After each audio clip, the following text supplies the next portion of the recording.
6 months ago, Canadian trio The New Deal set out on a mission to build their own mobile recording unit and capture the sound and energy from their innovative live shows. Audiophile caught up with them during a tour stop in San Francisco. First, the live instrument creates the music, the DJ samples the live musician, and now we're trying to emulate somewhat what the DJ produces from sampling the live musician. So it's like come around full circle. Hello. I'm Jamie Shields, and I play keyboards. I play bass in The New Deal. I'm the Vice President of Percussive Solutions. We pretty much are connected at the hip musically. Like, we just have to look at one another and, really not have to say anything. How I define the New Deal sound would be taking the energy of house music, electronic music, and expanding on that. Our creative element in our performance was best when we played live.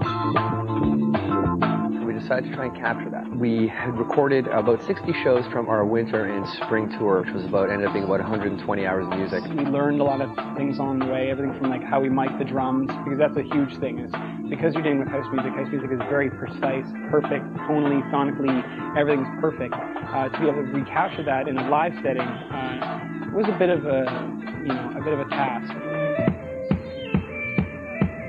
The record's called The New Deal. The way the music had been created and the way it was performed to us was all very New Deal. It's 14 tracks on it. Very New Deal. We recorded it on a 16-track machine with a tape operator we brought out on the road. We took that raw material and listened back and see what we liked from 45 shows. We recorded everything onto CDR and referenced back into that, then find little moments we liked. We multi-track recorded them, so we had, in theory, the same kind of independent control over every instrument that one would have in the studio. We brought our own mics, 16 mics, our own snakes, effects, 2 DA88 digital audio machines. They were simply mic pre's, so they didn't have any equalizers, they didn't have any compression. Ironically, they're called true audio. They were the true representation of whatever they were hearing on stage, no coloration. We mixed it onto an SSL J series board, and with about 35 million different outboard effects. The gates that were in the mixing board that we ran everything through in the final stage, what they allowed us to do was to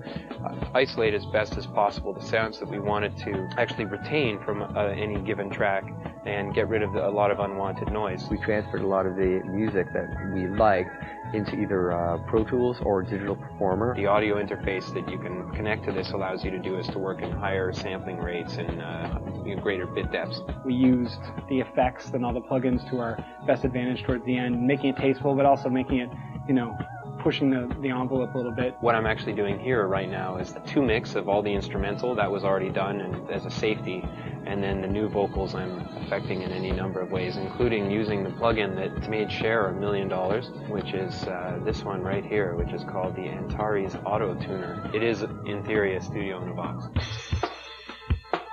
So if you're going to record your record on the road, I would recommend something that is portable and is easy to set up so that you're not, when you're tired, going to decide, oh, you know what, today let's just not bother setting it up. We're all very proud of the record.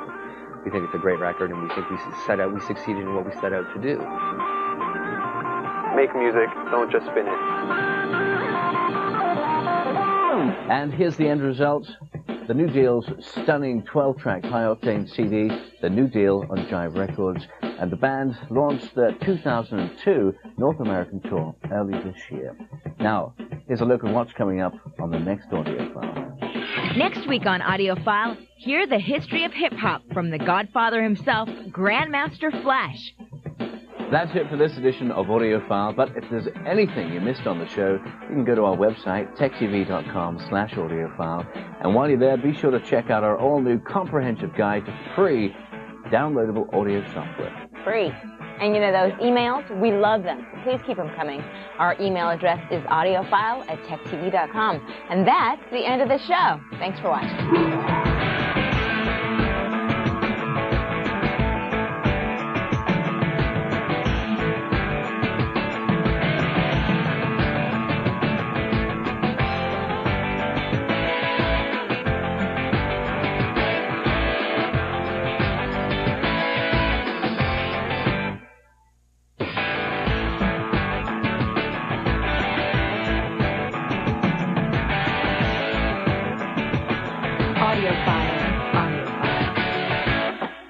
Today on Fresh Gear, we've got a sneak peek at